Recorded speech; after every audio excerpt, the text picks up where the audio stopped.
বাস ভাই অনেক হয়েছে, এবার অন্তত থামেন। আর কত আর কত নিজেকে প্রশ্ন করেন। ইনশাল্লাহ ওয়ান ডে, সেই একদিনের আশায় প্রতিটা দিন চলে যাচ্ছে, আজকে কালকে পরশু তরশু, আর কত আর কত। এবার একটু চিন্তা করে দেখেন, আপনিই তো সে না যে আপনার মুখ দিয়ে আপনি কথা দিয়েছিলেন ইনশাল্লাহ ওয়ান ডে। দিনের পর দিন চলে গেল, মাসের পর মাস চলে গেল, বছরের পর বছর কেটে গেল, তবুও সেই ইনশাল্লাহ ওয়ান ডে বলা আমাদের সবার, সেই ওয়ান ডে কখনোই আমাদের ফিরে আসলো না। ভাই বিশ্বাস করেন, তখন যদি আমরা এইটা না বলতাম ইনশাল্লাহ বন্ধু কালকে থেকে, ইনশাল্লাহ হুজুর আপনি জান আমি আসতেছি, ইনশাল্লাহ আর একটু পরে থেকে, ভাই এইটাই আমাদের সব থেকে বড় মূলত ভুলটা ছিল। ভাই এটাই আমাদের শয়তানের সেই ধোঁকা ছিল, এইটাই আমাদের সেই শয়তানের আমাদেরকে হাত করার ধোঁকা ছিল। ভাই তখন যদি আমরা এইটা বলতাম যে ইনশাল্লাহ এখন থেকে ইনশাল্লাহ চল বন্ধু, ইনশাল্লাহ নিজেকে নিজে পরিবর্তন করে ফেলছি, ভাই আর কত আর কত।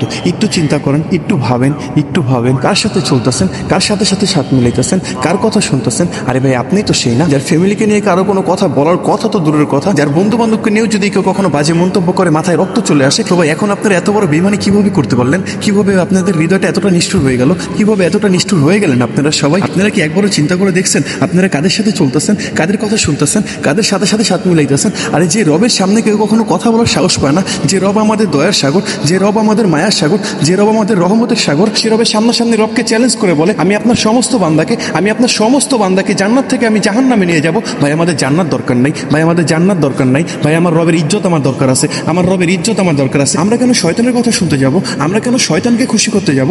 আমরা আমাদের রবের কথা রাখবো, আমরা আমাদের রবকে খুশি করব, আমরা আমাদের রবের ইজ্জত রাখবো। আমরা কেন শয়তানের কথা শুনতে যাব? আমরা কেন শয়তানকে খুশি করব? খুশি করলে আমাদের রবকে আমরা খুশি করব। ভাই আর নয় ইনশাল্লাহ ওয়ান ডে, আর নয় ইনশাল্লাহ ওয়ান ডে। ভাই এখন শুধু ভাবে ইনশাল্লাহ এখন থেকে, সামনে পবিত্র মাহে রমজান আসতেছে, সামনে পবিত্র মাহে রমজান আসতেছে। আসেন না ভাই সবাই আমরা ইনশাল্লাহ এখন থেকে পরিবর্তন হয়ে যাই। আসেন না ভাই সবাই একসাথে আমরা দেখাই দিই যে আমরা আমাদের রবের কথা আমরা রাখতে পারি। আসেন না ভাই সবাই একসাথে আমরা দেখাই দিই যে আমরা আমাদের রবের ইজ্জত আমরা রাখতে পারি। ভাই আমার মতন একটা খারাপ মানুষ যদি পারে, আপনারা কেন পারবেন না? ভাই আপনাদের সকলে দোয়া আল্লাহ তাআলার রহমতে আমি আমার নিজের ভিতরে হেদায়েত আমি আনতে পারছি আলহামদুলিল্লাহ। ভাই আমার পুরোপুরি বিশ্বাস আপনারাও পারবেন। কিন্তু ভাই আপনাদের মাথায় যদি এরকম কোনো চিন্তা ভাবনা আসে যে সামনে মাহে রমজান আসতেছে, ওই মাহে রমজানে আমরা ভালো হয়ে যাবো, 5 ওয়াক্ত নামাজ পড়া শুরু করবো, দিনের পথে চলে আসবো, ইসলামের পথে চলে আসবো, ভাই বিশ্বাস করেন শয়তানে আবারও আপনাদেরকে ধোকার ভিতরে ফালায় দিনের পর দিন, মাসের পর মাস, বছরের পর বছর কাটিয়ে দিবে। তো ভাই এই ভুলটার মনের ভুলেতেও করেন না। আপনারাই তো দেখলেন যে ইনশাল্লাহ ওয়ান ডে বলে আপনাদের কতগুলো বছর কেটে গেল, আপনারা নিজেরাও টেল পাইলেন। তো ভাইরা সবাই এই ভিডিওটা বেশি থেকে বেশি কপি লিংক করে 5টা শেয়ার করে